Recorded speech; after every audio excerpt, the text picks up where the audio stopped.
त्यांचं आंदोलन आहे, त्यांनी चालू ठेवलंय. किती दिवस उपोषण करायचं हे त्यांनी ठरवायचंय.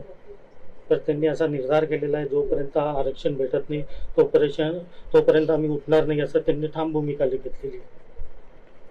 आज मी म्हटलं ना, आंदोलन करताना त्यांची भूमिका घेण्याचा त्यांचा अधिकार आहे, ते आणि शासन बघतील. दुसरं असा प्रश्न आहे की ते म्हणता आम्हाला ओबीसी मधूनच आरक्षण पाहिजे, असं त्यांनी भूमिका घेतलेली आहे. आता ओबीसीने ठरवायचंय काय करायचं आणि काय नाही करायचंय ते.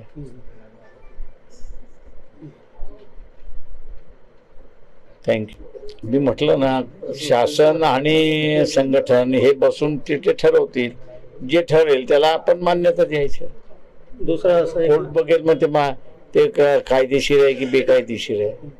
दुसरं असं आहे की सर, आपण कायदे तज्ञ आहे. पोलिसांनी त्यांनी जे परवानगी दिली होती, आज फक्त 1 दिवस वाढवून दिला होता, तर आता दिवस वाढवून देणार आहे का त्यांना? काय मला माहित नाही त्याच्याबद्दल, मला काहीच माहित.